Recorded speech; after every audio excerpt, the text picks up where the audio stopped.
Seas bienvenido, vamos a pasar al estudio de esta mañana, hermanos. Después de alabar a nuestro Dios, gozarnos en su presencia, pues vamos a alimentarnos de su palabra, hermanos. Y es importante, pues, preparar el corazón, preparar nuestra mente para que podamos recibir de su palabra. Y su palabra, pues, es una semilla que da fruto en su tiempo, hermanos. Y nuestro Señor Jesús, cuando estuvo en esta tierra, pues habló acerca de una parábola, que cuando el sembrador salió a sembrar, dice, parte de la semilla cayó en el camino, hermanos. Parte de la semilla cayó en pedregales, parte de la semilla cayó en espinos y abrojos, y parte de la semilla cayó en buena tierra, hermanos. Entonces Dios espera que nuestro corazón sea una buena tierra, que esté dispuesto, atento a su palabra para que pueda dar fruto a 30, a 60 y a 100 por uno. Y para eso, hermanos, necesitamos la ayuda de Dios, la ayuda de su Espíritu. Y pues vamos a orar, vamos a pedirle a Dios que sea Él el que nos ministre, hermanos. Padre, en el nombre de Cristo, Señor, te rogamos que tú en esta mañana nos hables a través de tu palabra, Señor, que tú seas el que hable a nuestros corazones, nos diga, Señor, cómo conducirnos dentro de tu casa, Señor, cómo hacer tu voluntad, Padre, y eso solo lo podemos encontrar en tu palabra, Señor. Y el día de hoy queremos alimentarnos de ella, Señor. Háblanos, bendito Dios, ministranos, Señor. Te pido que quites todo estorbo, Señor, que quites todo pensamiento, Señor, que divague, Señor, y nos ayudes a concentrarnos en lo que tú nos vas a hablar, Señor. En el nombre de Jesús, amén, Señor. Amén, Dios. Amén. Pues bien, hermanos, el tema de esta mañana se titula ¿Cómo debes conducirte en la casa de Dios? Y ahorita vamos a ver qué significa, hermanos. Y antes de eso, hermanos, quisiera leerle algunas reglas, algunos protocolos que en determinado momento, no solamente en la casa de Dios, que es la iglesia, sino en cualquier institución, empresa, aún en la familia hay reglas, hay protocolos, hay instrucciones. En las empresas, sí, en las diferentes religiones, y también en las familias reales, donde todavía existen reyes, y una de ellas es, ustedes han escuchado hablar la familia real británica, donde la que dirige ese reino es la reina Isabel II. Y cuando tú te das cuenta de las instrucciones y protocolos que sigue esa familia para poder conducirse dentro del castillo de la familia real, nos quedamos impactados, hermanos. Entonces, quiero leerte por lo menos algunas para que nos demos una idea. Si los miembros de estas familias importantes deben de llevar su vida bajo ciertos protocolos obligatorios, desde dietas hasta códigos de vestimenta y también demostraciones de afecto públicos. ¿Sí? Por ejemplo, una de las reglas que deben de seguir los miembros de la familia real o los familiares cercanos es que cuando la reina está de pie, todos los de la realeza deben de estar también de pie, deben de estar parados. Es un protocolo, hermanos, que deben de seguir. Otro protocolo: hacer reverencia a la reina siempre que te cruces delante de ella. Tienes que hacerle reverencia a la reina. ¿Sí? Otro, cuando, por ejemplo, miembros de la familia real se casan, obtienen un nuevo nombre. Ya no se llaman igual, se llaman de diferente manera. Y eso lo decide la reina. ¿Sí? También la familia tiene prohibido, la familia real, me refiero en este caso que es la reina, en este caso que es el príncipe, su esposo, los hijos de la reina, los príncipes, las esposas de los príncipes, ¿sí? Los nietos, la familia real, tiene prohibido mostrarse afecto en público. Por ejemplo, que un príncipe vaya caminando con su esposa y le quiere agarrar la mano o abrazarla. Lo tiene prohibido, hermanos. Es un protocolo de la familia real. Imagínense. ¿Sí? También tienen prohibido o tienen una regla jugar el juego del Monopoly. ¿Por qué? Porque causa adicción a los miembros de la familia, en este caso pues los jóvenes o los nietos que juegan este tipo de juegos de mesa. ¿Qué más, hermanos? Cuando, por ejemplo, un miembro de la familia real hace un viaje internacional, debe de llevar una maleta, un conjunto completamente negro, ya que deben de estar preparados para lucir apropiados en un funeral. Imagínense, eso es algo que deben de llevarlo, hermano, para saber cómo conducirse ante la familia real, ante el castillo de Wilmington, ¿sí?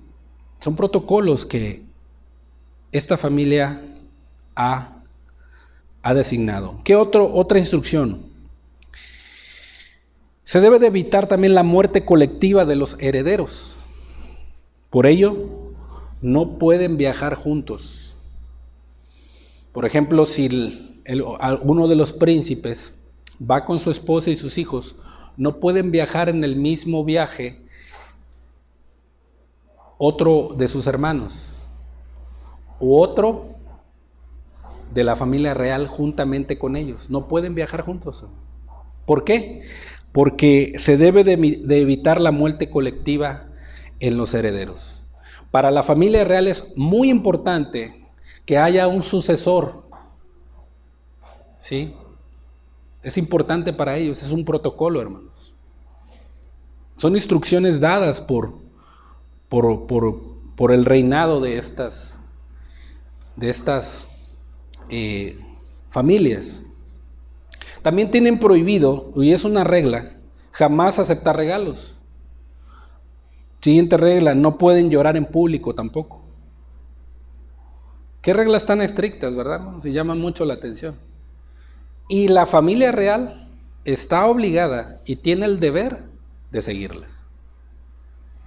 Porque así deben de conducirse y así van a agradar y guardar a la familia real. Y la palabra de Dios, hermanos, también nos enseña cómo debemos de conducirnos dentro de la casa de Dios, la cual es su iglesia, hermanos. Así como hay protocolos en las empresas, en las familias reales, hay reglas en las instituciones que se deben de seguir para llevar a cabo cómo debes de trabajar, cómo debes de conducirte, cómo debes de obedecer a los lineamientos que te ponen y así hacerlo agradable delante de aquel que las designó, así también en la casa de Dios. Y estas son reglas que parecen exageradas, hermano, pero son protocolos que se deben de seguir. Imagínate, no te puedes cruzar delante de la reina sin hacerle reverencia, hermano. Nosotros estamos delante del Rey de Reyes y Señores de Señores y debemos de honrarle, obedeciendo su palabra, conduciéndonos como a Él le agrada, hermano. Y ahorita lo vamos a ver. Acompáñame a 1 de Timoteo 3:14, dice la Escritura. Dice, esto te escribo, aunque tengo la esperanza de ir pronto a verte, para que, si tardo, sepas cómo debes conducirte en la casa de Dios, que es la iglesia del Dios viviente, columna y baluarte de la verdad. Estas palabras las escribe Pablo, el apóstol Pablo, hermanos.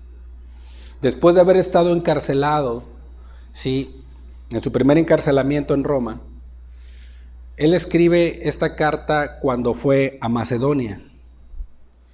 En el año 46 él inicia sus viajes misioneros y en el segundo viaje encuentra a Timoteo, al cual él le llama verdadero hijo en la fe. Entonces, cuando Pablo escribe esta carta, dice que después de esto, después de su primer encarcelamiento, él regresa al mar Egeo, especialmente a Creta, Macedonia y Grecia. Y en el año 64 y 65, Pablo escribe esta primera carta y posteriormente escribe la carta a Tito. Van muy de la mano la primera carta a Timoteo y la carta a Tito, después de su primer encarcelamiento, hermanos. Esto es muy importante saberlo. Después Pablo volvió a estar preso en Roma la segunda vez y durante ese tiempo escribe la segunda epístola a Timoteo.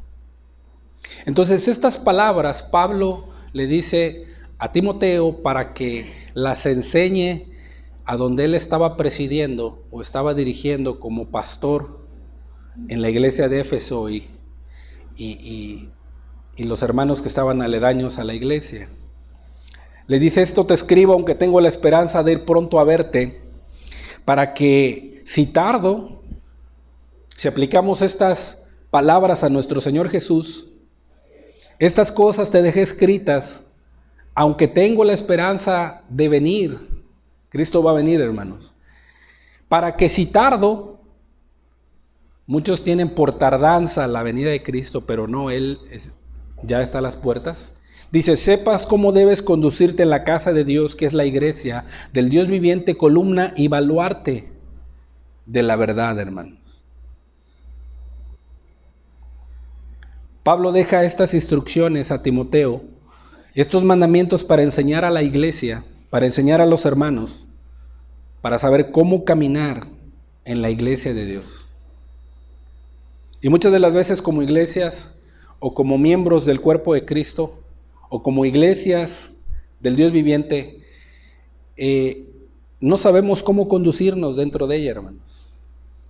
Y es importante conocer cómo debemos conducirnos, cómo caminar con mis hermanos, cómo caminar delante de Dios. Y para eso está la palabra, hermanos. La iglesia es llamada la columna y baluarte de la verdad.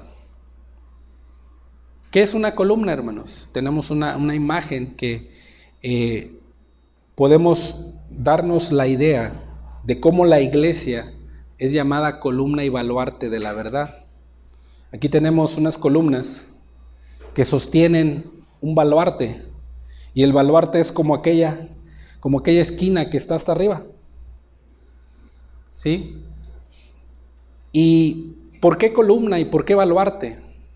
Porque la iglesia pone en alto la verdad de Dios. ¿Cuál es la verdad? Su palabra. Y la iglesia sostiene la verdad. La iglesia depende de la verdad. Y la verdad es su palabra, la verdad es Cristo. La verdad es Jesús, hermanos. Si tú vas allá a Juan 14:6, Cristo dijo ser el camino, dijo ser la verdad y dijo ser la vida. Si tú vas ahí a Juan 17:17, Cristo le pidió al Padre que santificara, que apartara a sus discípulos, porque su palabra era la verdad. Hace 2000 años Cristo fue revelado a la humanidad, el Dios hecho carne. Ahora, después de 2000 años, o durante el transcurso de la historia del cristianismo, Cristo ha sido revelado en la palabra escrita, hermanos. El verbo hecho carne, pero ahora tenemos la palabra escrita, que es su verdad. Y esa es la iglesia es el sostén de la verdad, es el que predica la verdad, es la que debe de amar la verdad, es la que debe de andar en la verdad, es la que debe de conducirse en la verdad. La iglesia, que es columna y baluarte del Dios viviente, hermano.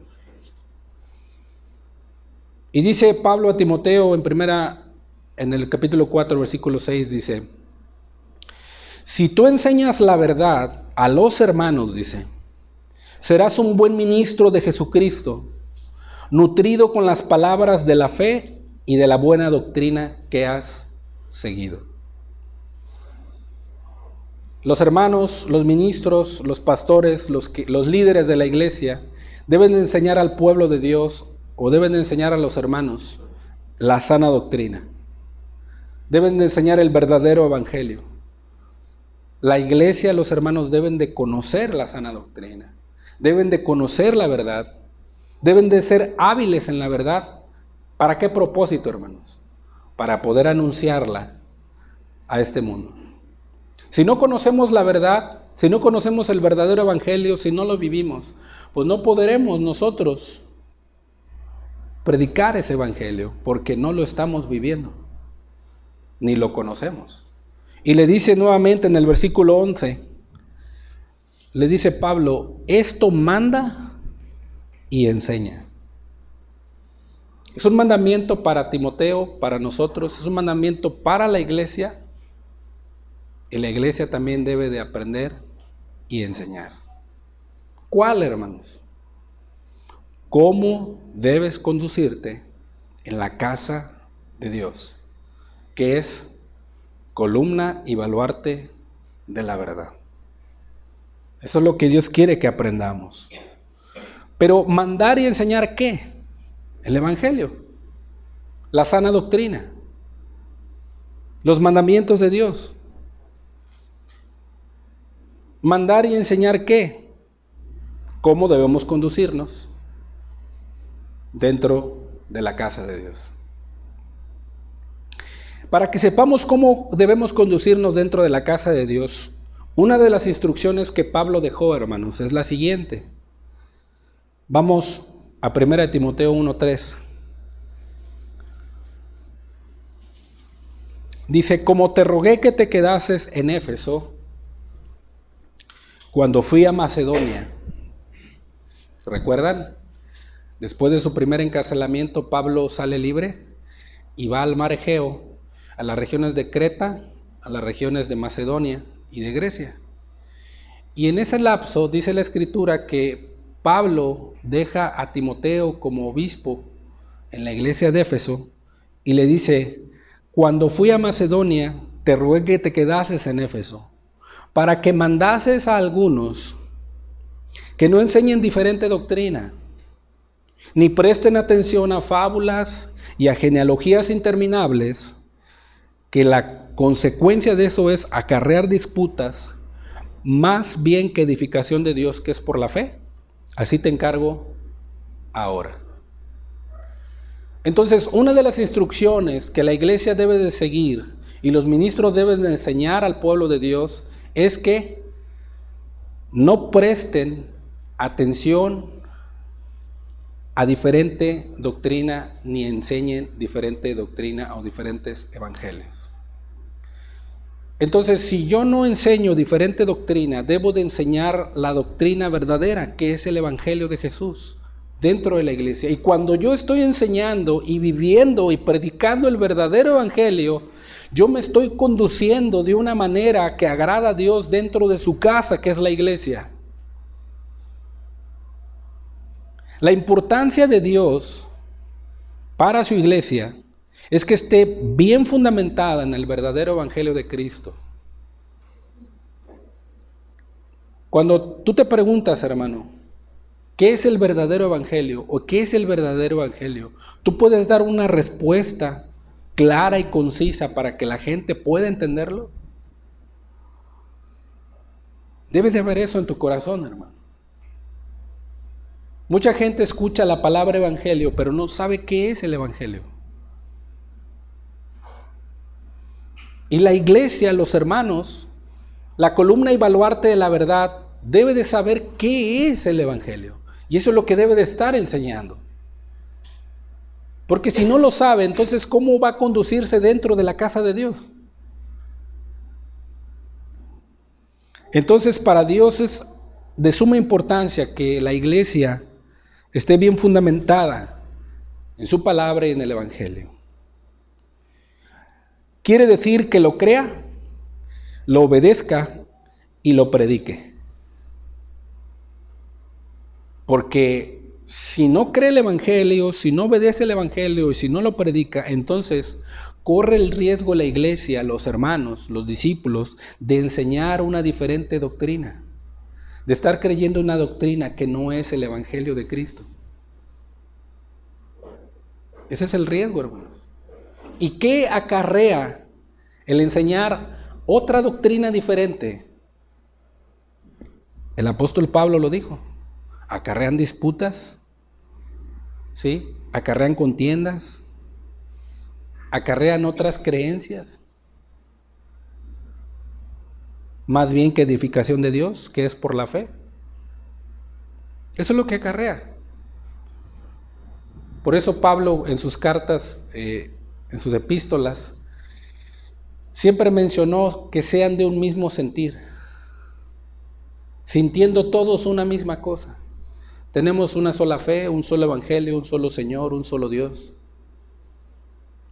Y como la suma de la palabra es la verdad, pues todos los miembros del cuerpo de Cristo deben de conocer el evangelio, deben de saber cómo conducirse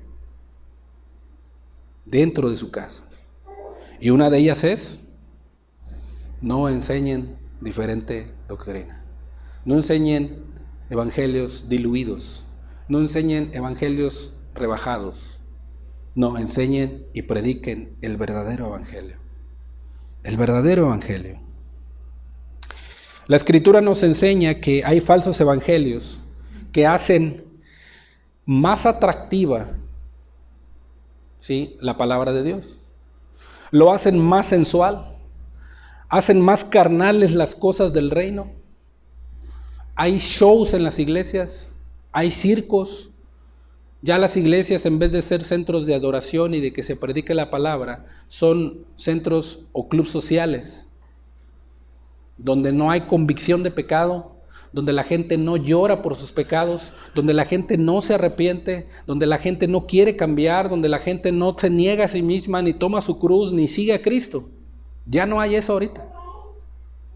¿Por qué? Se están predicando otras doctrinas, otros evangelios que hacen más atractiva, es un evangelio a la carta. El predicador les predica lo que la gente quiere oír y no lo que Dios quiere hablarles. Y eso es un evangelio rebajado, hermanos. Si nosotros venimos a congregarnos el día de hoy, es porque estás dispuesto a escuchar lo que Dios quiere decirte, no lo que tú quieres oír. Porque la verdad, hermano, la verdad penetra en el corazón, parte el espíritu y el alma y discierne los pensamientos y las intenciones de nuestro corazón, según Hebreos 4. Entonces, el día de hoy, los evangelios que se predican, las diferentes doctrinas que se predican, solo hacen el reino de Dios, convierten la gracia en libertinaje, acarrean disputas, acarrean tropiezos, desilusiones. La gente viene a buscar a Dios, pero se encuentra con que le roban su dinero, le piden los diezmos. Antes de preguntarle cómo está su vida, si tiene alguna necesidad, ya le están preguntando cuánto gana, cuánto va a diezmar. Le dicen, es que usted está así porque no diezma. Y la gente se desilusiona, se regresa desilusionada. ¿Qué es eso? Sino un falso evangelio. Un falso evangelio. Entonces, la iglesia, los hermanos deben de saber el verdadero evangelio. Y Pablo aquí le pedía a Timoteo que estuviera muy atento, que hermanos dentro de la iglesia, o algunas personas que estaban ahí, Timoteo se encargara atentamente de que esas personas no enseñaran diferente doctrina. Y ahorita vamos a ver quiénes eran los que estaban enseñando una diferente doctrina.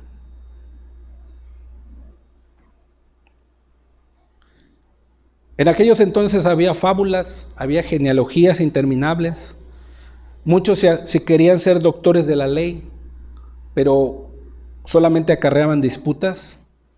Los doctores de la ley, o con el conocimiento de la ley, muchos se hacían vanagloriosos. Muchos, por sus árboles familiares o genealogías interminables, se hacían orgullosos, vanagloriosos y malmiraban a los que estaban más abajo. Y Pablo les dice, queriendo ser doctores de la ley, sin entender lo que hablan, ni lo que enseñan. Y Pablo dice que ahí en Filipenses 2, Pablo dice que todo eso, que aquel que tuviera confianza en la carne, Pablo dijo yo más, de la tribu de Benjamín, hebreo de hebreos, en cuanto a la ley fariseo, en cuanto a celo perseguidor de la iglesia, pero dice, cuántas cosas que para mí eran ganancia, dice, las he estimado como pérdida, las he estimado como basura, dice, por conocer el amor y la excelencia del amor de Cristo. Entonces, si nosotros queremos realmente conducirnos de una manera digna, o de una manera que agrade a Dios, debemos no enseñar diferente doctrina, sino estar bien fundamentados en el Evangelio de Cristo. Debemos de entenderlo, creerlo, obedecerlo y predicarlo. Eso es importante, hermanos. Muchas de las veces la iglesia no lo está haciendo. Entonces nunca sabrá conducirse dentro de la casa de Dios.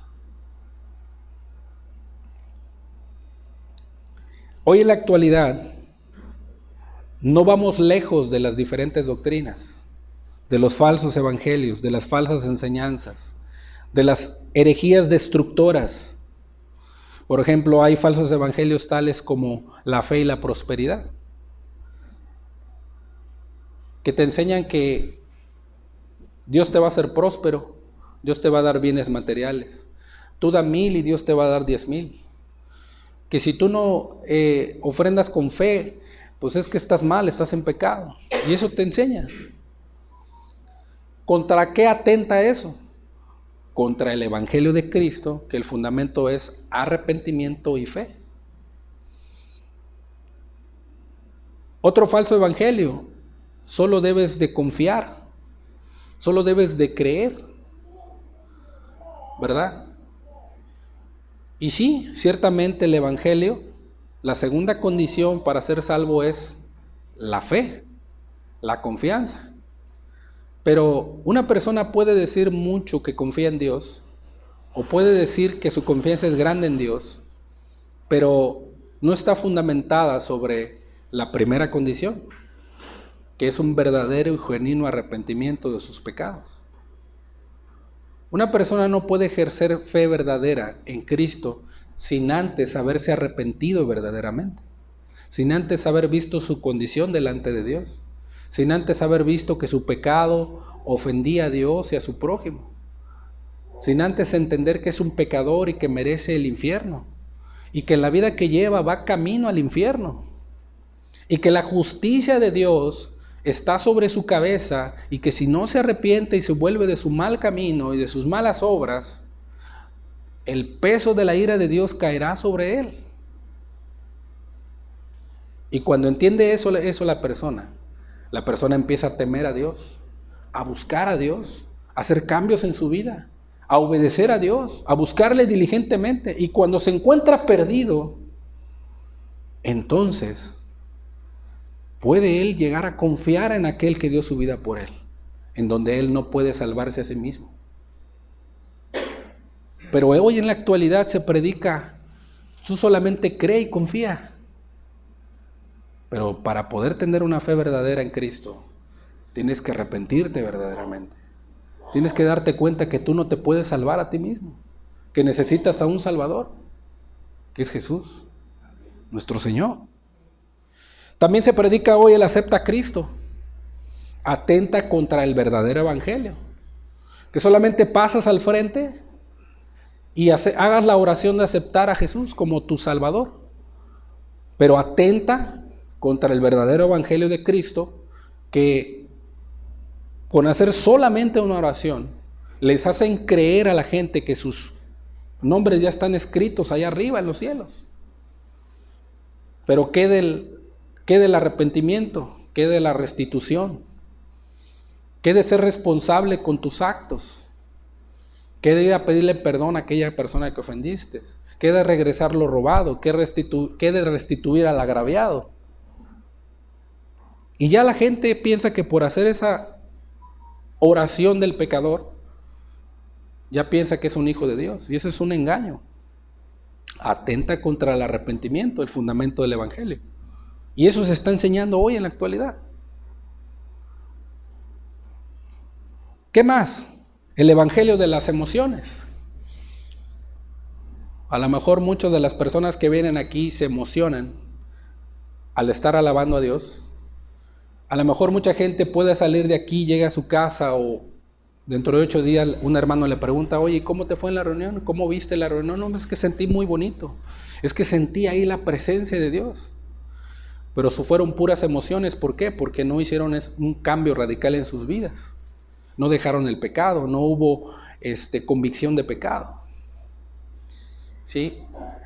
Y hay iglesias donde las emociones se sobresaltan, empiezan a saltar, empiezan a tirarse al piso, el pastor les pone la mano en la frente y los avienta hacia atrás.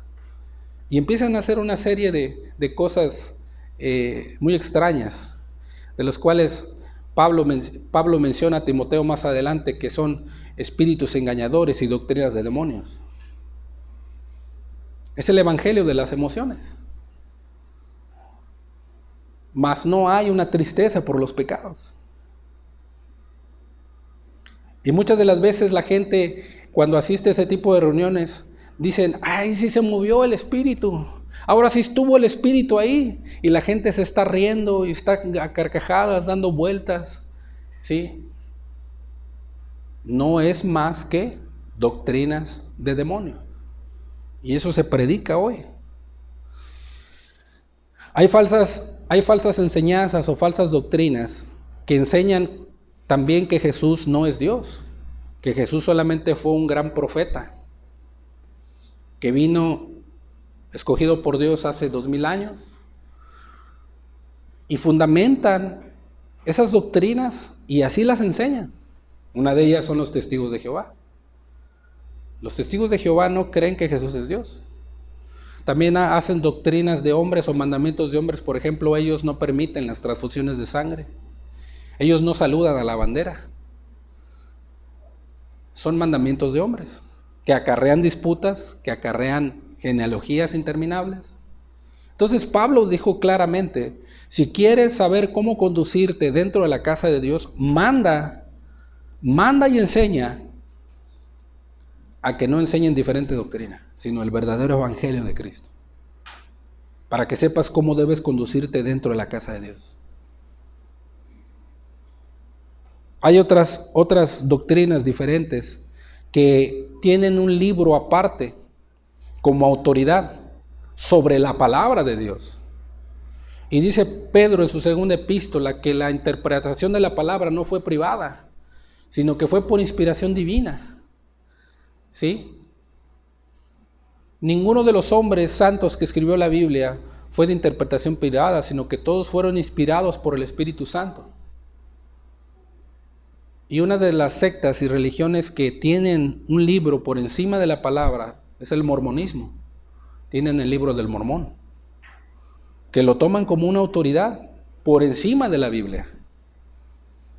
Un profeta tal llamado José Smith, que tuvo una revelación de otro evangelio en unas placas de oro, que ahí le fue revelado el evangelio según Jesucristo, y que un ángel moroni vino y se le reveló a él y anunció el evangelio a las nuevas generaciones de Norteamérica. Cuando Pablo dijo en Gálatas que si viniera un ángel del cielo y anunciare otro evangelio diferente al que hemos anunciado, dice, sea anatema.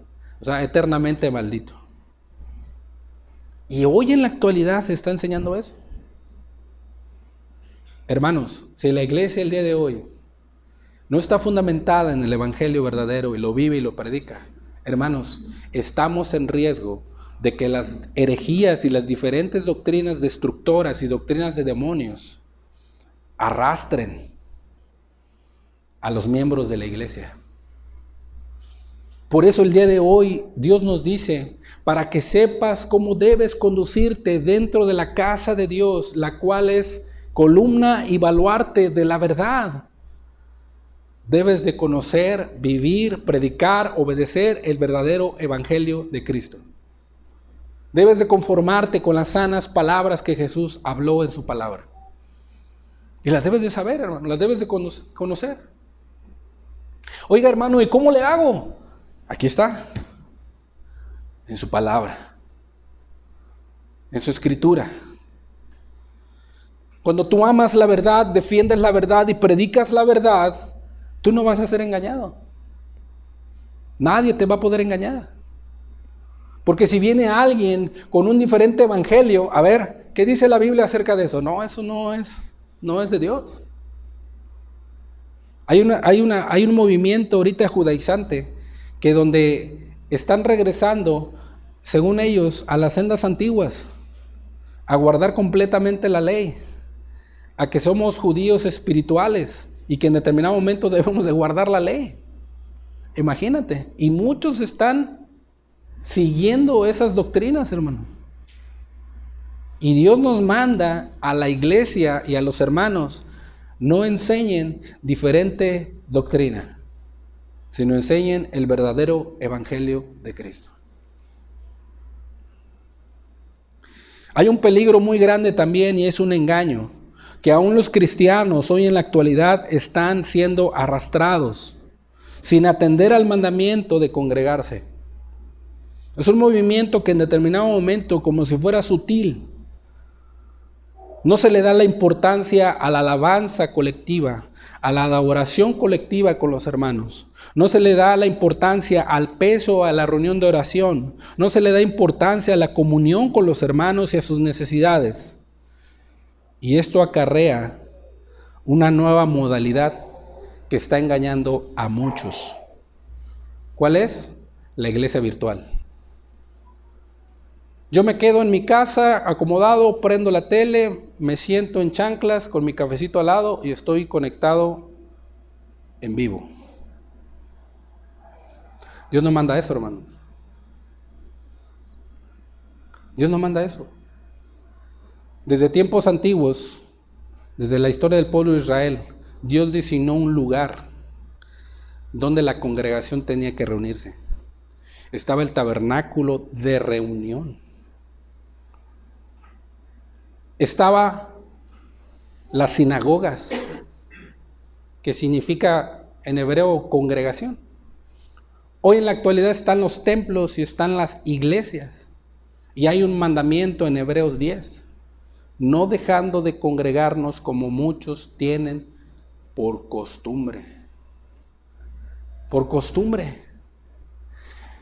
Y no solamente llega ahí, hermanos, sino que personas enseñan a otras personas, no, es que no es necesario que te congregues.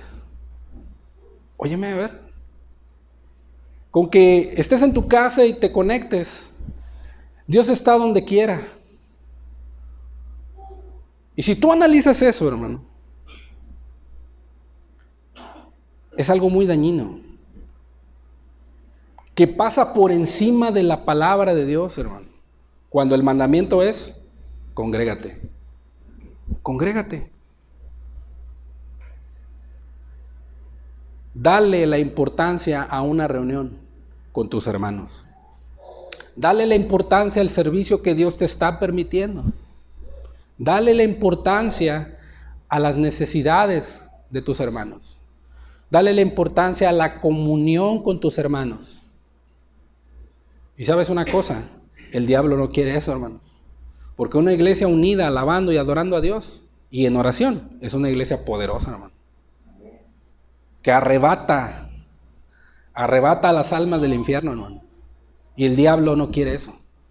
Sutilmente te engaña en tu mente con pensamientos, en la comodidad de tu casa.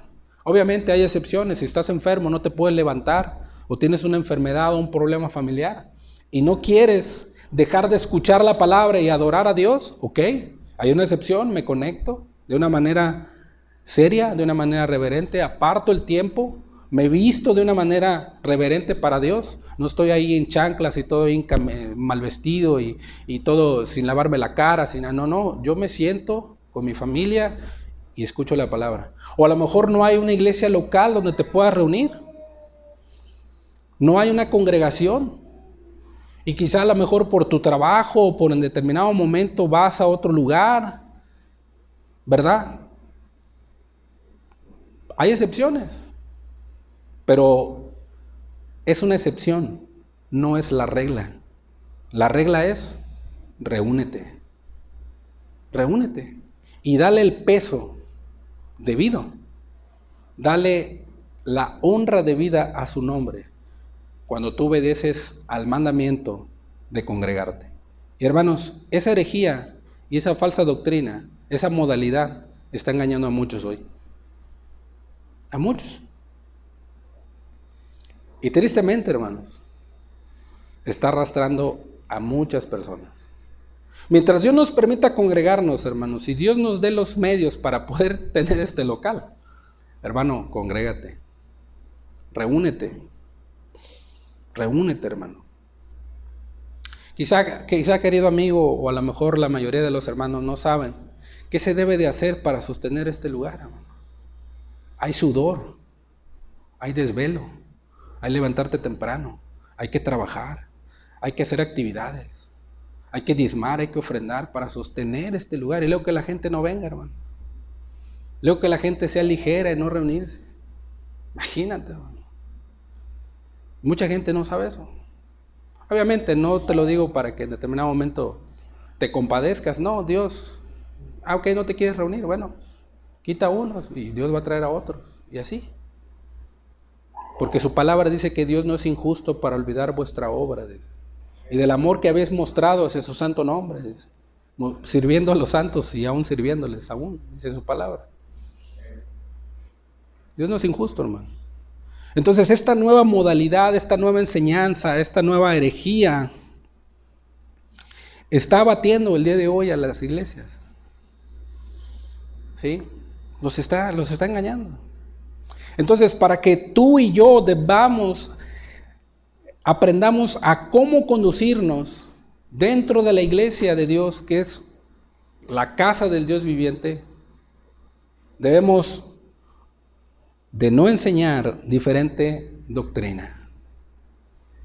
Si alguien entre tus hermanos escuchas que está enseñando una herejía, que está enseñando una diferente doctrina, que está comentando un falso evangelio, platica con él en lo personal. A ver, hermano, yo escuché que le hablaste esto a tal persona. ¿Qué pasó, hermano? ¿Dónde obtuviste esa enseñanza o eso que comentaste? Y aclarar las cosas. A lo mejor quizá el hermano por falta de conocimiento o por situaciones que en determinado momento se dieron, a lo mejor lo está comenzando a creer, pero no, mira, hermano, esto es así, así, así, la Biblia dice esto y esto y esto y esto. Y al hacer eso, pues nos guardamos las espaldas los unos a los otros. Mantenemos la sana doctrina dentro de la iglesia. Mantenemos el verdadero evangelio dentro de la iglesia. Y esa es responsabilidad no solo del que predica y del pastor, sino de todos. Porque Pablo aquí manda a todos, ¿sí? A todos los miembros de la iglesia, a que estemos atentos cómo debemos conducirnos dentro de su casa. ¿Cuál es el resultado de creer y enseñar diferentes doctrinas que no son conforme al evangelio? Bueno, las personas se creen maestros o doctores de la ley, que solo caen en soberbia, caen en orgullo. También se apartan a vana palabrería, sin saber lo que hablan y enseñan, como lo dice Pablo. Y número 3, causa una expulsión y una definitiva entrega a Satanás para que aprendan a no enseñar diferente doctrina. Y uno de ellos fue, personas como esas fueron Himeneo y Alejandro. ¿Sí? Primera de Timoteo 1:18 dice: este mandamiento, hijo Timoteo, te encargo, para que conforme a las profecías que se hicieron antes en cuanto a ti, milites por ella la buena milicia, que no es otra cosa más que pelea la buena batalla. Y para que tú pelees la buena batalla, debes de mantener la fe, debes de mantener la buena conciencia.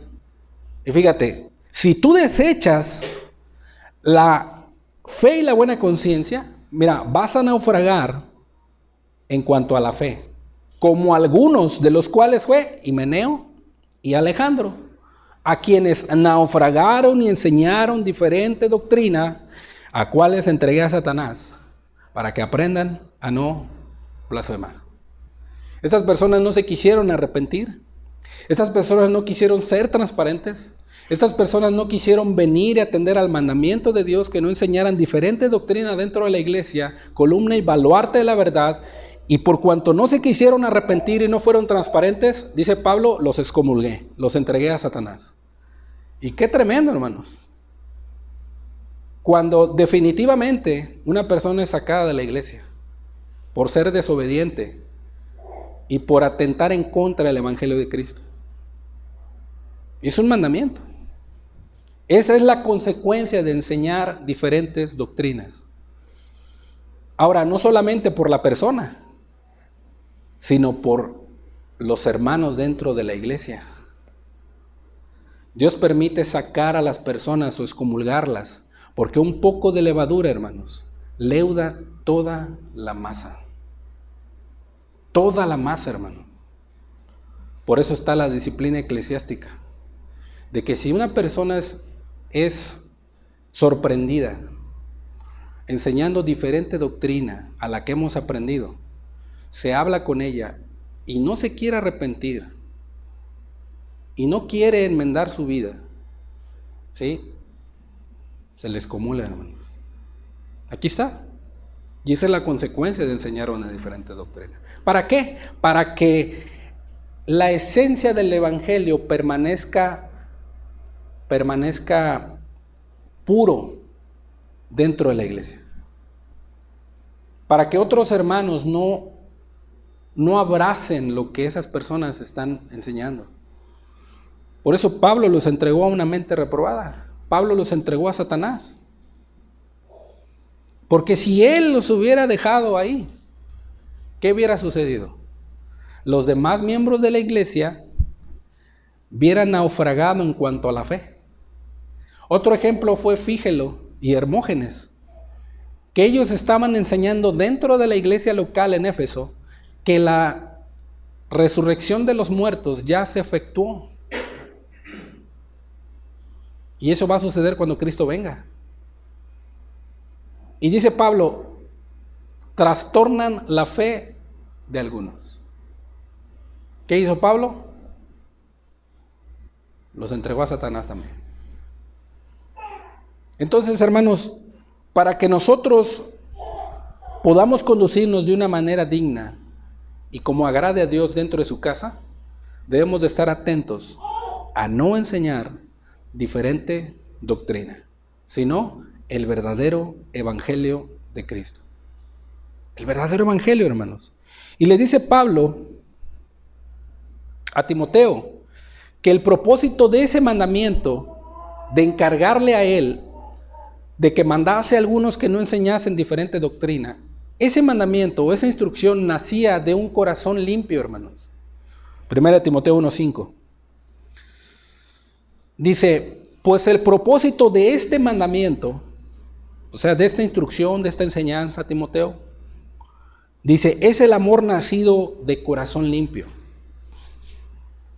Por cuanto Pablo tenía un corazón limpio, quería que la grey tuviera también un corazón limpio y que no afectaran su conciencia al darle paso a herejías destructoras. Este mandamiento es el amor nacido de corazón limpio, de buena conciencia y de fe no fingida. O sea, que la fe en el Evangelio se mantuviera pura, hermanos, no hipócrita. Se mantuviera en un estado que en donde esa fe peleara por la fe del Evangelio. Y ese era el propósito de manda a la iglesia y a los hermanos a que no enseñen diferente doctrina, a que estén atentos al verdadero Evangelio. Y eso es para hoy nosotros también, hermanos. En donde hay infinidad de falsos evangelios, debemos de conocer el verdadero Evangelio, hermano, para saber cómo conducirnos dentro de la casa de Dios. Dice: el amor nacido de corazón limpio, la buena conciencia, la fe no fingida, estos se desviaron algunos y se apartaron a vana palabrería, queriendo ser doctores de la ley, sin entender ni lo que hablan ni lo que afirman. Fíjate, cuando ya traspasas tu conciencia y empiezas a darte permisitos, y empiezas a abrirle paso a ciertas cosas, ¿sí?, que en determinado momento tu conciencia la vas cauterizando, la vas haciendo insensible. Y tarde que temprano, ya cuando menos lo piensas, ya estás en un pecado. ¿Y por qué no te redarguye? Porque ya la conciencia no hace su función. Ya no hace su función. Ya no vas a Dios con esa confianza de decirle: Señor, caí en esto, Dios. Pequé, ayúdame, Señor. ¿Por qué? Porque el corazón se ha endurecido, ya no es limpio. ¿Por qué? Por el pecado. ¿Te das cuenta, no? Entonces, Pablo nos manda a que guardemos el propósito del mandamiento, que nuestro corazón sea limpio, buena conciencia y de fe no fingida. Mantengamos la pureza de la fe, hermano. Esa confianza en Dios. Entonces, si la primera instrucción para que sepamos cómo conducirnos dentro de la casa de Dios fue no enseñar diferente doctrina, sino el verdadero evangelio, la segunda instrucción dada para que sepamos cómo debemos conducirnos dentro de la casa de Dios es llevar una vida de oración personal y colectiva, o sea, en unidad con nuestros hermanos, con la iglesia, hermano. He ahí la importancia de las reuniones de oración. He ahí la importancia de la oración personal, hermano. Cada cristiano, cada discípulo debe de tener una vida de oración. No solo por el bien de su vida, sino porque al hacer eso se santifica. Debe de aprender a tener una vida de oración con Dios. Y debe de aprender a orar juntamente con sus hermanos por las cosas del reino donde Dios le ha permitido servir. Estas reuniones, hermanos, dominicales, no nada más se llevan así porque se nos ocurre. No, hermanos. Detrás de esto hay hermanos que están orando. Detrás de esta reunión, aparte de esta reunión, hay una reunión de oración, en donde la iglesia está orando. Está orando, hermano. Entonces, para que nosotros sepamos cómo conducirnos en la casa de Dios, debemos de aprender y de llevar una vida de oración personal y en unidad con nuestros hermanos. Porque somos miembros los unos de los otros. Y debemos de darle el peso. Debemos de darle la seriedad a una reunión de oración, hermanos. Porque si a ti se te hace algo pesado, se te hace algo como un yugo, se te hace algo que, otra vez orar, algo ya no está bien en tu corazón, hermano. Ya le diste paso a algo. Si tú no anhelas y deseas orar con tus hermanos, ya hay algo en tu corazón que no está bien. Oye, ¿cómo no me voy a poner a orar o poner contento con mi hermano para orar por las almas que están perdidas? O para que Dios nos siga supliendo y dando medios para poder seguir sirviéndole. Si Él me ha permitido, es un privilegio servirle. ¿Cómo no me voy a gozar y deleitarme con mis hermanos en la oración si yo para predicar o para servir o acomodar las sillas o limpiar el piso o traer la comida o servir el café necesito la oración de mis hermanos? Necesito que alguien esté orando por mí también. ¿Por qué? Porque yo no puedo crear cosas espirituales. Soy hombre limitado, necesito de las oraciones de mis hermanos. Quizá, ¿por qué no me voy a gozar y deleitar en la oración con mis hermanos? Si a lo mejor tengo un hermano, tiene alguna necesidad o está pasando por una enfermedad o está pasando un problema difícil y en esa reunión, hermanos, yo les pido que oren por mí. Miren, estoy atravesando esto. Claro que sí, hermano, vamos a orar, ahorita le vamos a pedir a Dios y en ese momento, cuando menos lo esperas, Dios suple la necesidad o Dios lo sana de esa situación. ¿Cómo no he de gozarme y cómo no he de llevar a cabo yo una reunión de oración con mi hermano? Para que sepa cómo debo conducirme dentro de la casa de Dios, que es columna y baluarte de la verdad. La iglesia no podrá sostener, no podrá predicar y no podrá amar la verdad si debajo de esa verdad la iglesia como columna y baluarte no está orando. No está orando. ¿Cómo la va a poder sostener? ¿Cómo la va a poder abrazar? ¿Cómo la va a poder predicar? Si las columnas están quebradas, ¿cómo? No, hermanos. Para que yo sepa cómo debo conducirme en la casa de Dios, debo de anhelar tener una oración personal y una oración colectiva con mis hermanos. Debo de anhelar eso, hermano. Y haciendo eso, yo voy a saber cómo conducirme. Aún voy a estar en el mismo sentir con mis hermanos para discernir si una herejía o un falso evangelio está entrando en la iglesia donde yo asisto. Ahí Dios lo va a mostrar.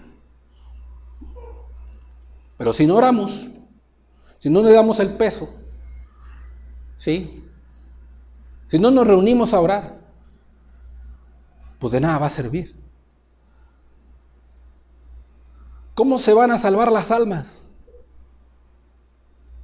si no oramos?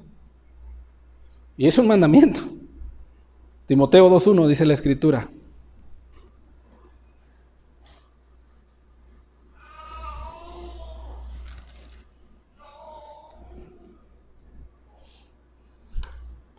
Exhorto ante todo a que se hagan, a que se lleven a cabo, para que sepas cómo debes conducirte, Timoteo, y los hermanos dentro de la iglesia, a que se hagan rogativas, oraciones, peticiones y acciones de gracias por todos los hombres, por los reyes y por los que están en eminencia, las personas importantes, los que tienen cargos, por ejemplo, nuestro presidente, los gobernadores, los diputados, los que tienen un cargo eclesial quizá, los que tienen son servidores públicos, hombres de eminencia, ¿sí? Licenciados, doctores, ingenieros, arquitectos que tú conoces, que en determinado momento Dios los puede usar para poder extender su reino en esa área. Hombres de eminencia. Por todos los hombres, nos incluyen a nosotros, el obrero, el zapatero, ¿sí? El taquero, el que vende hamburguesas, el barrendero, el que es maestro de alguna escuela, el profesor, el mecánico, todos los hombres. Por todos los hombres que se hagan rogativas, peticiones y oraciones. Por los reyes, por los que están en eminencia, para que vivamos quieta y reposadamente en toda piedad y honestidad dentro de la casa de Dios. Porque eso es bueno y agradable delante de Dios nuestro Salvador, el cual quiere que todos los hombres, nuevamente, ya repitió 2 veces, orar por todos los hombres, y quiere que todos los hombres sean salvos y vengan al conocimiento de la verdad. Porque hay un solo Dios y un solo mediador entre Dios y los hombres, Jesucristo hombre. ¿Quién fue el mediador entre Dios y los hombres? Nuestro amado Señor Jesucristo, quien se puso en medio para recibir el castigo para mediar la ira que Dios tenía para con los pecadores. Jesús tomó nuestro lugar y ahora Él puede mediar, puede reconciliarnos por medio de su sacrificio con Dios el Padre. Pero ¿qué tenemos que hacer? Si hay un único Dios, hay un Salvador, hay un mediador, ¿qué tenemos que hacer? Orar, rogar, pedir y darle gracias a Dios porque nos permite hacerlo. ¿Por quiénes? Por todos los hombres. ¿Por qué? Porque Dios quiere que sean salvos. Él desea en su corazón. Y viviendo de esta manera, la iglesia sabrá cómo conducirse dentro de la casa de Dios. Lo sabrá. Y así también podrá tener discernimiento de lo profano y de lo santo, de lo bueno y de lo malo, de la luz y la oscuridad. ¿Cuál es el fundamento? La oración. Así podrá sostener la verdad, así podrá amar la verdad, así podrá predicar la verdad. Así podrá hacerlo, orando. Orando a Dios. Pablo dejó claro que esto se mandara y se enseñara. Orar personalmente y colectivamente, en unidad con mis hermanos. En unidad con ellos. ¿Cuándo? Siempre. ¿Por quiénes? Por todos los hombres. Por todos los hombres. Oye, hermano, ¿y por los narcotraficantes que andan ahí? Sí, por ellos también. Por ellos. Oye, hermano, ¿y aquel que me hizo daño y que me lastimó y que me dio una puñalada por la espalda también? Sí, por él. Ora por él. Dios te pide que ores por tus enemigos. Que hagas bien a los que te ultrajan. Que hagas bien. Que ores. Sí, por ellos. Oiga, hermano, ¿y Dios me manda a orar por el presidente también? Sí, por tu presidente. Por el que va a venir en el 2024. Que sea un hombre que Dios ponga ahí. Un hombre dirigido por Dios, un hombre temeroso de Dios. Para que este país sea transformado. No de acuerdo a las ideas humanas y sabidurías humanas, sino la sabiduría que viene de Dios. De lo alto. Oye, hermano, ¿puedo orar por el presidente? Sí, por tu presidente, por tu gobernador, por tu presidente municipal, por tus regidores, legisladores. Ora por ellos. Ora por ellos. Oye, hermano, ¿puedo orar por mi esposo? Sí, por tu esposo, es la cabeza de tu casa. Ora por él. Clama a Dios por él. Por mis hijos, sí, por tus hijos. Por todos los hombres. Todos los hombres. Todos los hombres. Debe de haber riqueza en la oración. ¿Cuál es el resultado de obedecer a esta exhortación de orar personalmente y colectivamente? Para que sepas cómo debes conducirte en la casa de Dios. Para que después no digamos el día de mañana, es que hermano, yo no sé qué hacer dentro de la iglesia. Yo nada más tengo la idea a lo mejor de servir. Pero ¿qué de la oración? ¿Qué de tener discernimiento de las falsas doctrinas? Bueno, Dios lo dejó para que sepamos cómo debemos conducirnos y caminar dentro de su casa. ¿Cuál es el resultado de atender a esta exhortación, de obedecerla? Primera de Timoteo 2. Voy a leer la segunda parte. Dice, para que vivamos quieta y reposadamente en toda piedad y honestidad. La piedad se refiere no solamente a una consagración a Dios. O sea, que tú voluntariamente te apartes de las cosas del mundo o de las cosas que aún te son lícitas, que te niegas quizá el sueño, el descanso, la comida, para consagrarte a Dios. ¿Sí? Son cosas lícitas. Pero quizá a lo mejor una persona necesita que ayunes. Dios necesita que ayunes por esa persona. O quizá que te levantes más temprano para poder ir a visitarla o llegar temprano aquí para poder orar. Quizá a lo mejor que te niegues el alimento y vayas y compartas con algún enfermo, con algún necesitado. Que te niegues las cosas lícitas. ¿Sí? No solo se refiere a la piedad, a la consagración, sino también se refiere a la compasión y misericordia por los demás. Cuando tú haces esto, vives una vida de oración y una vida de oración colectiva con tus hermanos, vas a vivir quieta y reposadamente en toda compasión, en toda consagración. Y va a haber honestidad. Y de esta manera te vas a poder conducir dentro de la casa de Dios. Dentro de la casa de Dios. ¿Por quién debemos orar? Ya lo vimos. Por todos los hombres, por los reyes, por los que están en eminencia. Esto nos manda el Señor, pero también nos manda enseñar a nuestros hermanos para que caminemos como es debido dentro de su casa. Cuando me refiero a casa de Dios, hermanos, me refiero a su iglesia. Y cuando me refiero a su iglesia, no me refiero a este templo o a este local. Me refiero a los hijos de Dios. A los que han sido lavados y comprados con la sangre de Cristo. A los que obedecen y guardan sus mandamientos. Esa es la iglesia. Los miembros del cuerpo de Cristo. El Señor nos manda que también enseñemos esto a nuestros hermanos, para que sepamos cómo debemos conducirnos. Ahora, dentro de esta instrucción tenemos dos resultados cuando se obedece a las instrucciones dadas por la palabra de Dios.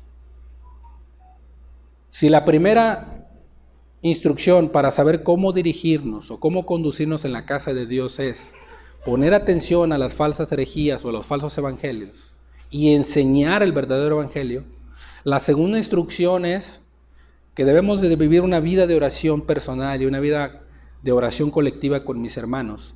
Esa segunda instrucción tiene dos resultados. Resultados extremadamente poderosísimos, que son dados por Dios cuando los hijos de Dios atienden y están constantemente comprometidos con esas instrucciones. Tienen la visión de lo eterno y de lo celestial. Primer resultado: cuando se tiene una vida de oración personal y colectiva con nuestros hermanos por todos los hombres, esto agrada a Dios y de esta manera nos estamos conduciendo con sabiduría dentro de su casa. Y tenemos el texto. Porque esto es bueno. Fíjate, bueno, hermano. ¿Quieres agradar a Dios? Ponte a orar. ¿Quieres tener una vida en honestidad y piedad? Ponte a orar. Ponte a orar, hermano. Ten una vida de oración. Una vida de oración colectiva con tus hermanos. Porque esto es bueno y agradable.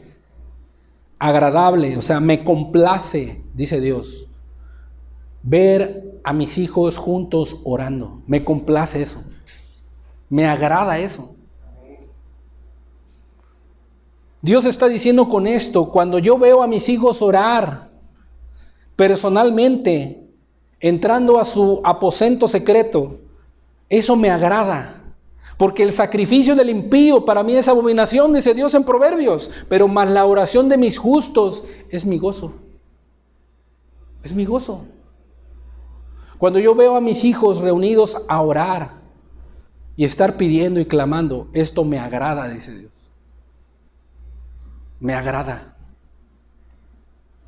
Aunque muchas de las veces, hermano, quizá debemos de reconocerlo, hermanos.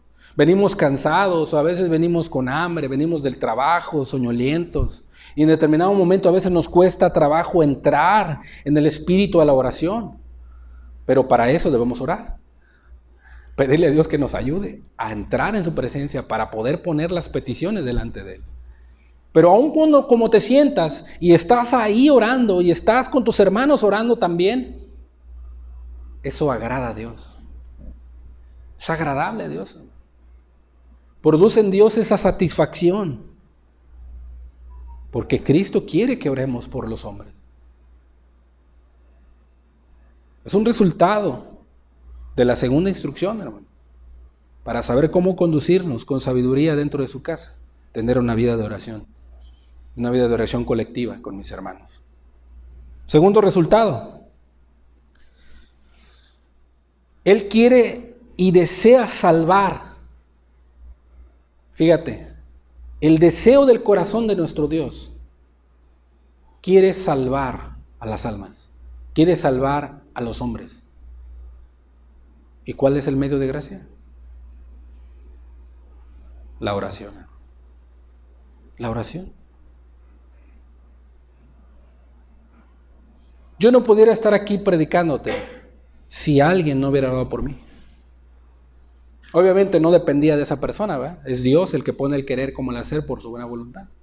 Pero cuando yo me enteré que los hermanos allá en Veracruz estaban orando por mí, mi madre estaba orando por mí, mira, yo caí quebrantado y llorando. Que mi madre estaba pidiendo a Dios por mi vida. A ti también alguien influenció en tu vida para que tú vinieras y te salvaras. ¿Por qué? Porque Dios quiere salvar. Quiere salvar.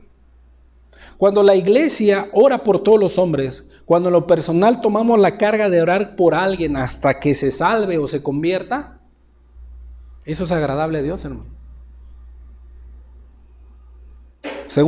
Primera de Timoteo 2:4 dice, el cual quiere, ¿quién? Dios, quiere que todos los hombres, oye hermano, ¿quiere que ese narcotraficante que anda ahí con las armas, Dios quiere que se salve? ¿Sí?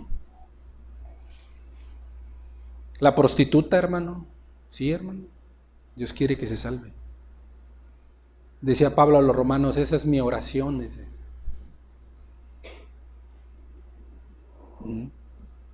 Esa es mi oración.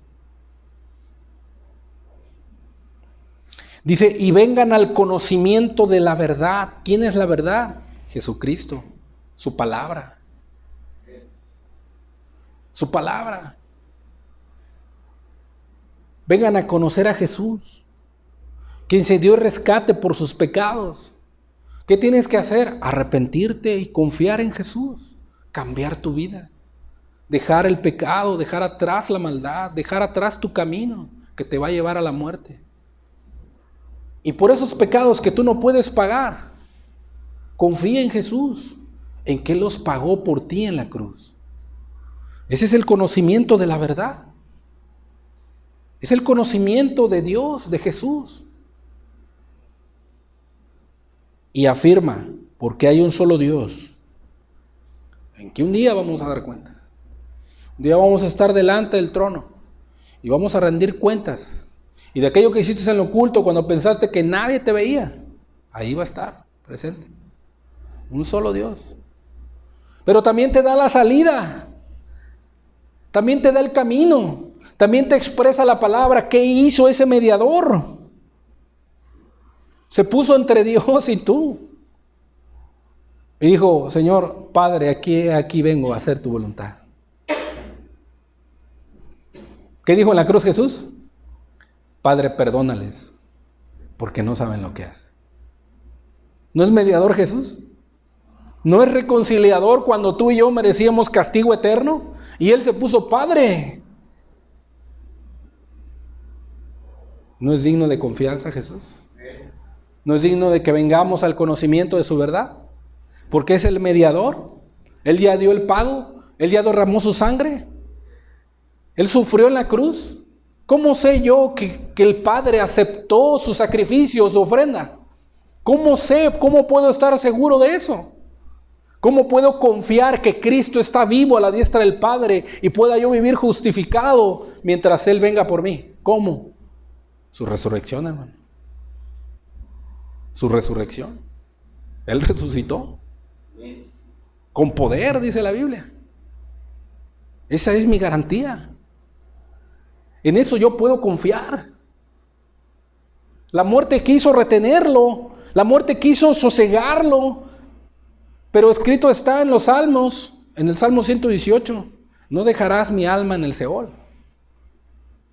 Cristo fue tentado en todo, según nuestra semejanza, pero sin pecado. ¿Y cuál es la paga del pecado?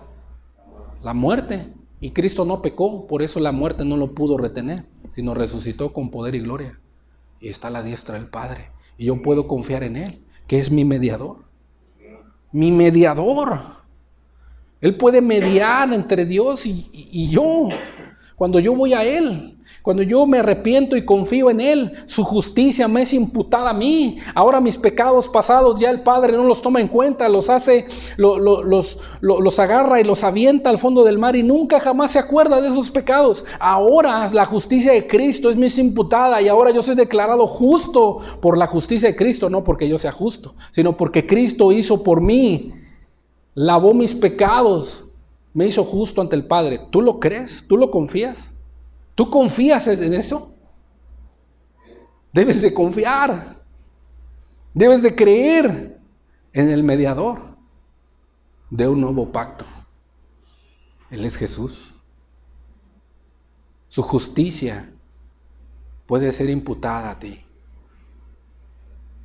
por lo que Él hizo entre Dios y los hombres. Jesucristo, hombre. Porque Dios, que era espíritu, no podía morir. No podía pagar el precio. Él era espíritu. En el principio el Espíritu de Dios se movía sobre la faz de las aguas. En el principio creó Dios los cielos y la tierra. Y dijo Dios, sea la luz, y fue la luz, el Espíritu de Dios ahí, la Trinidad plasmada ahí. El versículo 1, Dios creó los cielos, Jesucristo mismo ahí antes de su venida. Y dijo Dios, Dios el Padre, dijo Dios, la luz sea la luz, y fue la luz, Dios el Padre. Y dijo, y el Espíritu Santo se movía sobre la faz del abismo, dice, y la tierra estaba desordenada y vacía.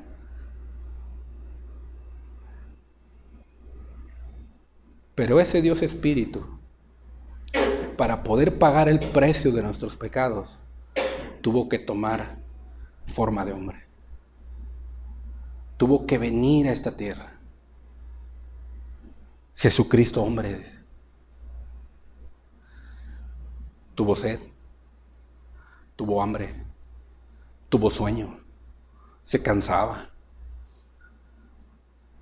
se vio tentado, se conmovió en espíritu, dice, cuando vio a Marta y María llorar por su hermano Lázaro. Cuando oyó la muerte de Juan el Bautista, dice la Escritura que Jesús lloró.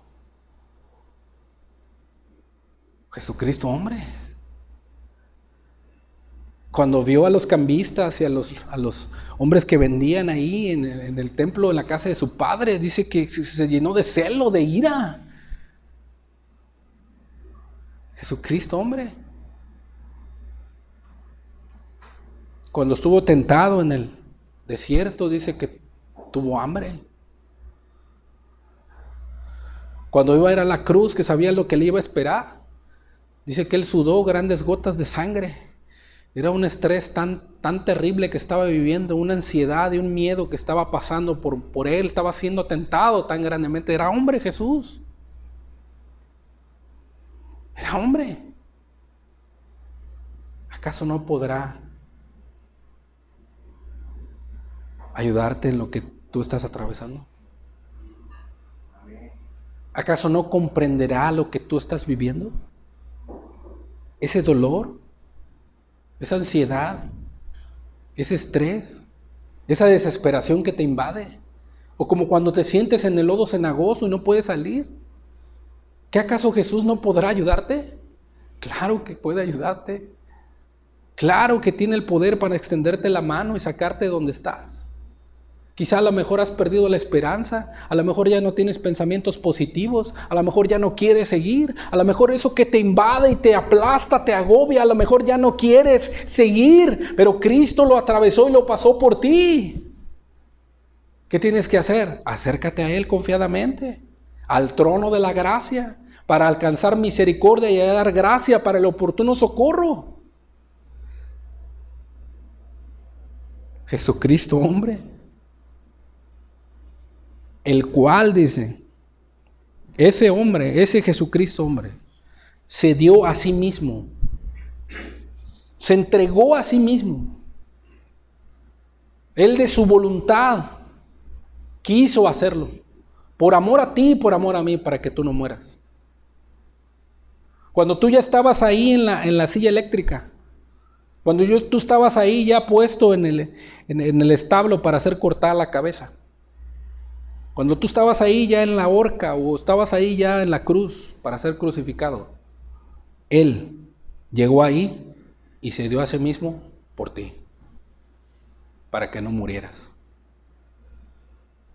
Se dio a sí mismo en rescate, y no solo por ti, por todos, de lo cual se dio testimonio a su debido tiempo. ¿Cuál es el resultado, hermanos, de vivir una vida de oración y colectiva con mis hermanos para saber cómo debo conducirme delante de Dios? Dios quiere que todos los hombres sean salvos. Quiere que todos los hombres sean salvos. Quiere que tú seas salvo. Quiere que tú seas salvo. Ahora, la pregunta es, ¿tú lo crees? ¿Tú realmente lo crees?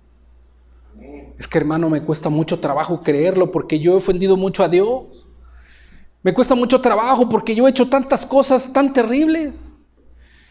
Hermano, me cuesta mucho trabajo porque no puedo yo acercarme a Dios. Me siento sucio, me siento que no puedo, que no voy a poder. Hermano, me siento que le voy a fallar a Dios. ¿Sabes una cosa? Te tengo una buena noticia. Eres el candidato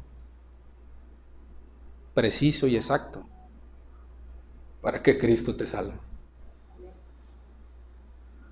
Para que Cristo te salve. Porque Jesús no se fija en hombres dotados y fuertes o que pueden. No, Jesús no se fija en eso. Jesús se fija en los hombres más viles y más pecadores y aquellos que no pueden salvarse a sí mismos. Solo que tú tienes que venir a Él en arrepentimiento y fe. Ven a Él. Ven a Él. Tienes que venir a Él. Y Él te va a enseñar cómo debes conducirte en su casa, que es columna y baluarte de la verdad. Para que ames la verdad, para que guardes la verdad, para que prediques la verdad y seas una columna y baluarte en su iglesia. Él es Jesús, hermano. Esto te mando y enseñes, Timoteo, para que sepas cómo debes conducirte en la casa de Dios, que es columna y baluarte de la verdad. No diferentes doctrinas, hermano, sino el verdadero evangelio. Y una vida de oración personal y colectiva con mis hermanos. Vivámoslo, hermanos. Tenemos a Jesús, nuestra fortaleza, nuestra ayuda, hermanos. Inclinemos nuestro rostro, démosle gracias.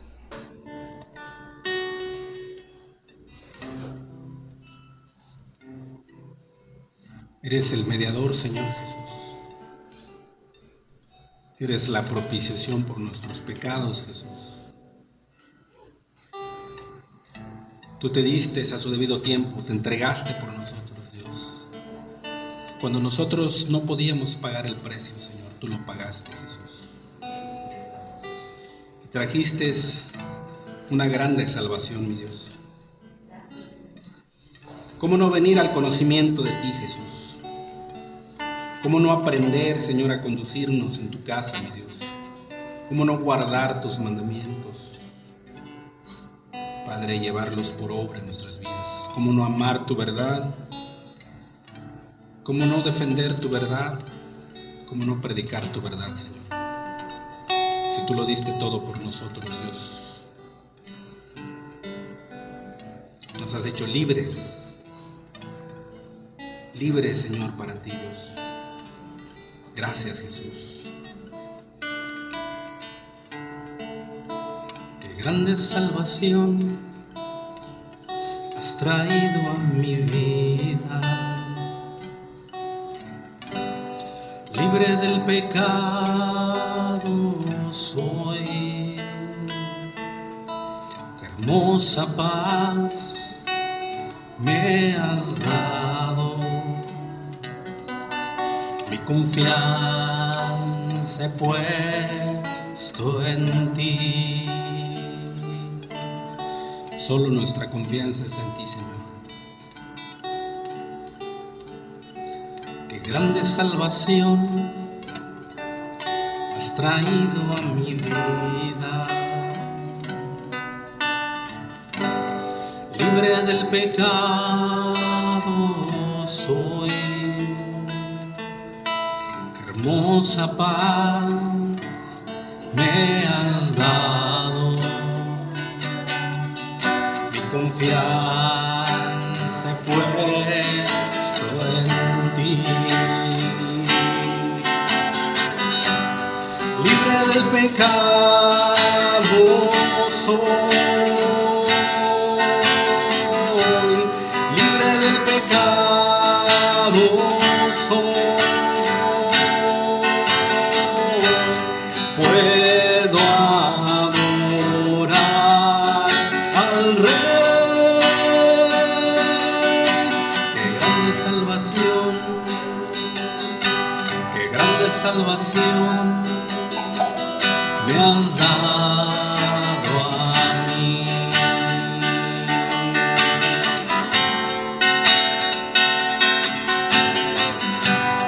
Libre del pecado soy, libre del pecado soy, puedo adorar al Rey.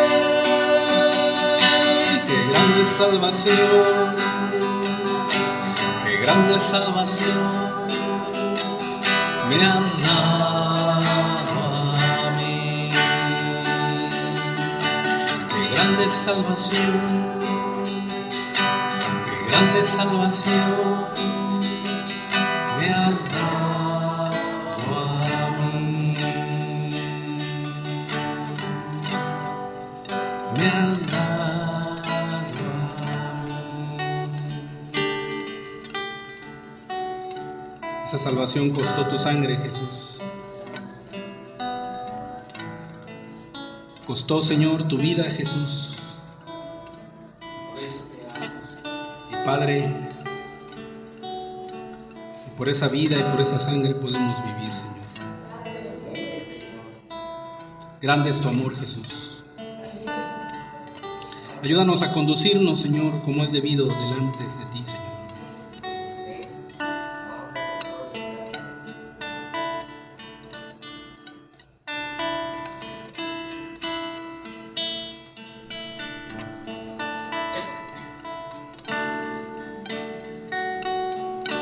El amor de Cristo, qué lindo es, qué gozo más hermoso siento en mi ser. Tengo alegría, paz y nueva vida, porque Jesucristo, tú vives en mi corazón.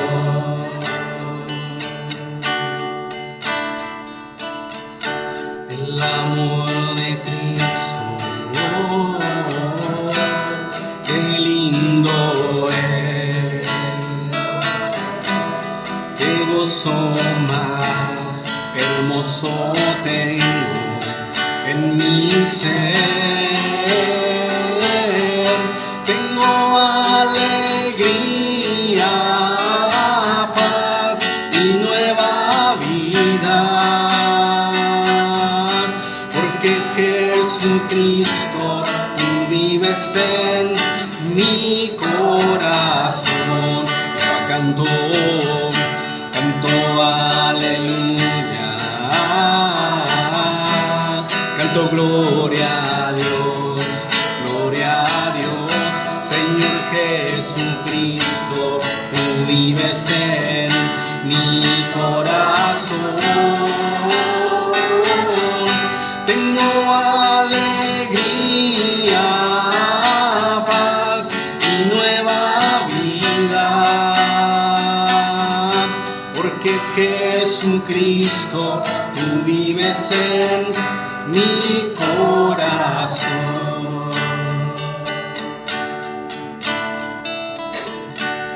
La hermosa sangre de mi Señor me ha limpiado de mis pecados, gloria a Dios. Tengo alegría, paz y nueva vida, porque Jesucristo, tú vives en mi corazón. Ya canto aleluya,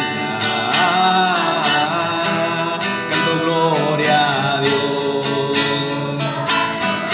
Señor Jesucristo, tú vives en mi corazón.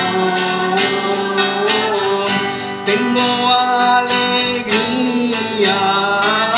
paz y nueva vida, porque Jesucristo, tú vives en mi corazón. Ya canto aleluya, canto gloria a Dios. Señor Jesucristo, tú vives en mi corazón. Tengo alegría, paz y nueva vida, porque Jesucristo, tú vives en mi corazón.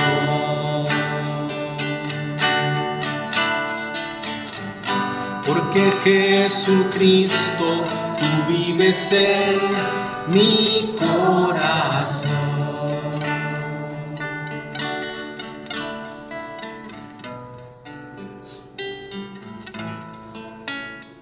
Vivas tú en nuestro corazón, Señor. Seas tú, Señor, enseñándonos a caminar delante de ti, Señor. Nos ayude, Señor, a estar fundamentados en tu Evangelio y no demos paso, Señor, a herejías destructoras, Señor, ni a espíritus engañadores, ni a doctrinas de demonios, Jesús. Nos ayudes a vivir una vida en oración, Señor. Y esto con mis hermanos, Jesús, para que sepamos cómo debemos conducirnos en tu casa, Señor,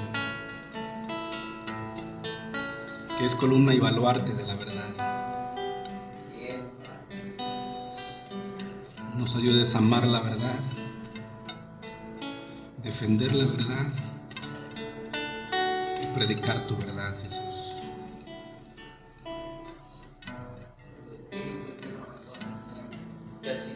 Ayúdanos, Jesús. Solo tú puedes llenar nuestras vidas, Dios. Y ven a saciar el alma sedienta, Dios. Como el siervo busca por las aguas, se clama mi alma por ti, oh Dios. Día y noche yo tengo sed de ti, y solo a ti buscaré. Búscale con todo el corazón. Él quiere saciar tu sed en esta tarde.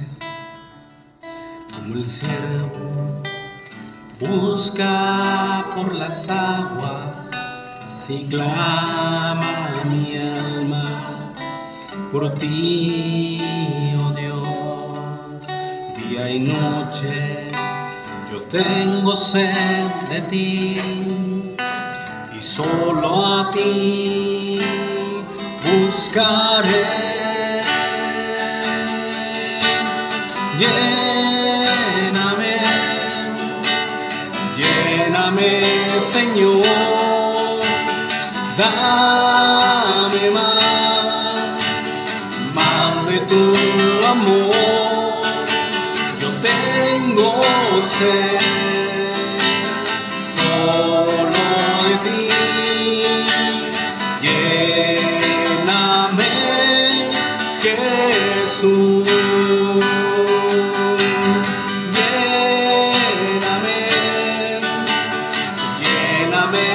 Señor, dame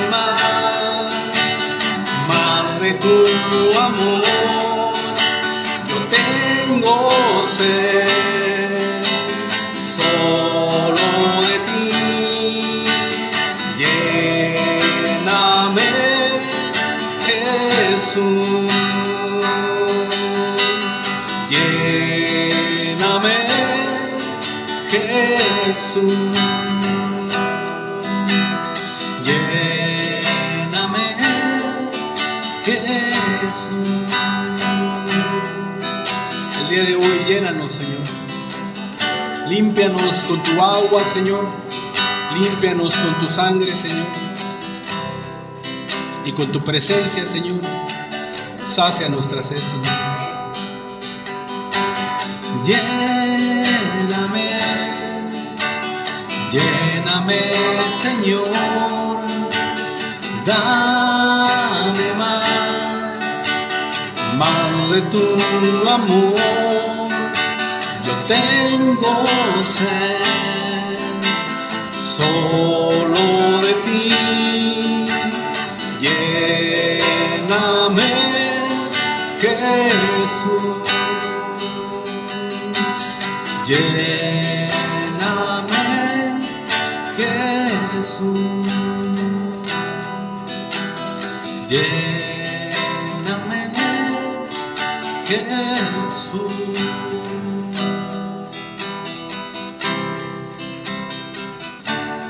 Llena nuestras almas hoy, Señor. Llena nuestra vida, sacia nuestra sed, Jesús. Que tú eres el agua viva, Señor. Danos de tu amor, Señor. Ayúdanos a conducirnos en tu casa, Señor. A ser columnas y baluartes de tu verdad, Señor. Gracias por tu palabra, Señor. Quédate con nosotros, Dios mío. En el nombre de Jesús te lo pedimos.